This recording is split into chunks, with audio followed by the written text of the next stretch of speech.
What's going on, YouTube? You tuned into another video of Frank Tactical TV, and today, man, I wanted to get into this Radical 300 Blackout 10.5-inch build because it's pretty much a build at this point, and it's not done.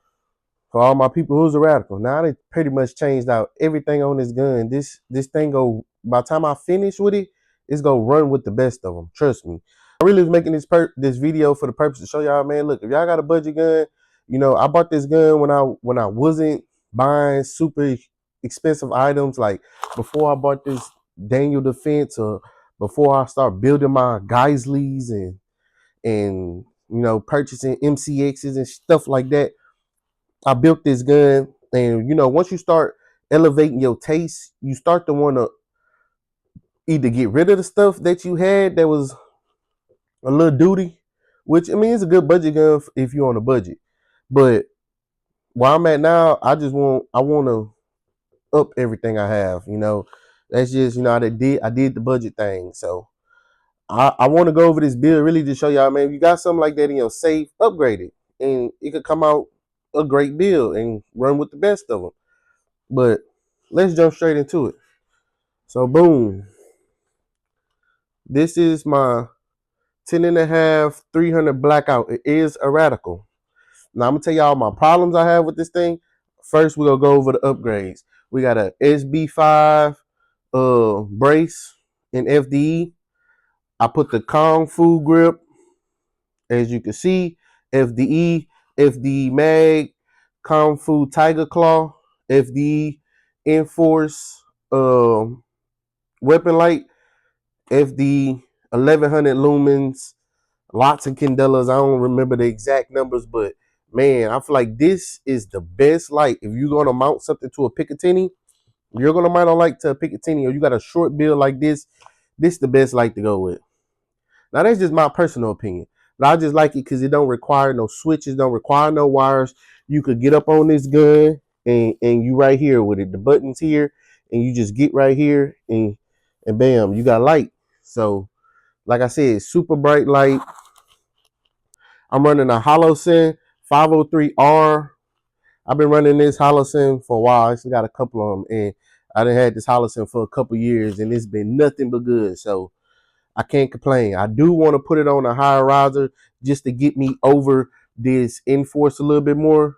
So sometimes I can see just the top of the Enforce, not in my dot, but I would just like it just a tad bit higher. I put a bad lever on here. Works phenomenal. Like I said, it's a budget bill. I'm not gonna put a ton of money in it, but I have to. You got, if you want to upgrade, you got to put a little money in.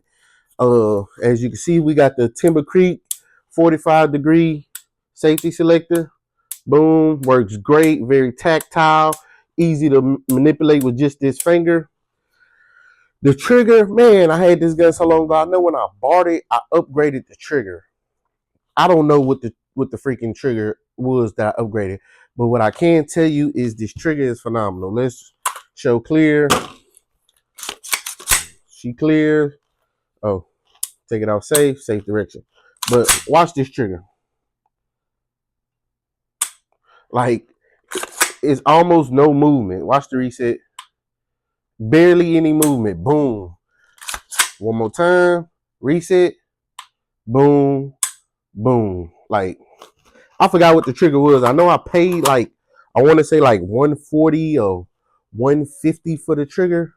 So it had to be something good. I should have took it out and seen what it was, but I don't remember. Just know it got a good trigger in here. I also added the Air Precision screw with the nylon tip just to take out that. As you can see, no slop in here no more. Not an ounce of slop. We running a Timber Creek charger handle, which I am going to swap out and get that Radiant Vintage charger handle. We got a Midwest Industry combat rail. As y'all can see, this combat rail is fire, bro. Like, bro, I really want to, I kind of want to take it off of this build and put it on something more expensive, because this rail alone is like, I want to say like $200, something like that. So, man, this rail is fire. You got steel reinforced QD points. Just the feeling, the like, everything is smooth. The finish is phenomenal, as you guys can see. So it's a beautiful little build, and yeah, man, it run great. Only thing I gotta figure out is how to get it to run subs. So I may try the yellow spring code. You got any idea? It runs supers great. Let's see these.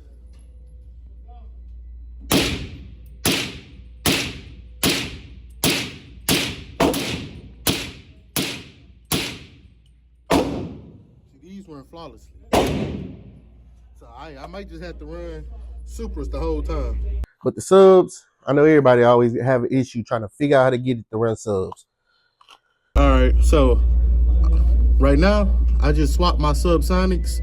So I'm using some heavier grain subsonics. So we'll see if this help the cycle. And I got the BCM lower on right now. So let's see.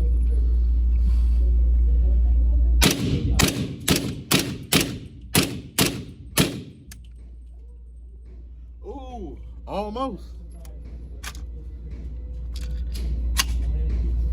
Almost.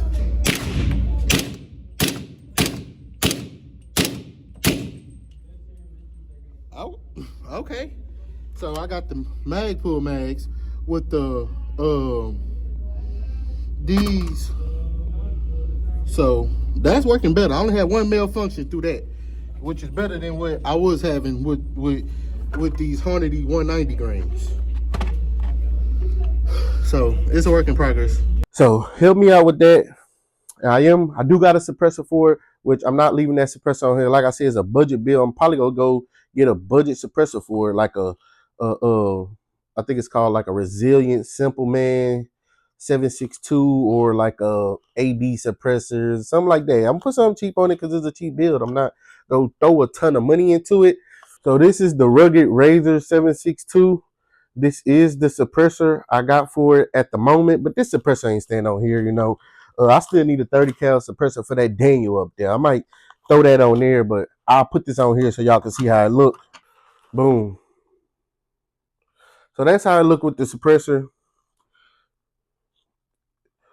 Just it's really a nice. It's nice. Like, you know, I wish I had built the whole thing from scratch, but like I said, I bought this when I didn't know no better. I just wanted to upgrade it.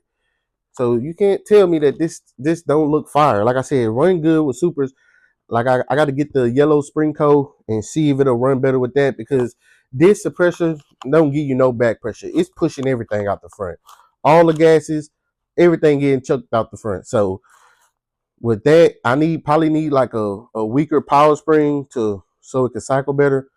I'll just go try the yellow spring coat spring. If y'all got any ideas to help me out getting it running supers, then drop it down in the comments below. But other than that, the last thing I'm going to do to this rifle is I'm gonna throw a Roscoe sauce pack in here. Now, if y'all don't know what that is, Roscoe makes phenomenal barrels, bow carrier groups. That's why it's called a sauce pack. Literally, you get your bow carrier group, you get your barrel, you get your gas tube, and your gas block sauce pack.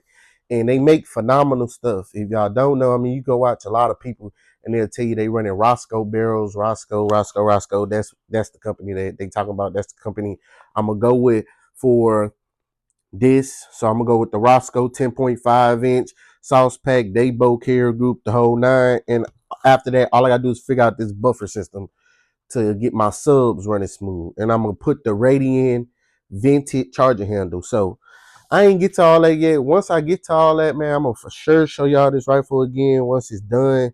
But man, if you got a budget bill just sitting around, man, put a little coin into it. It don't have to be, you know, it don't have to be a trash rifle.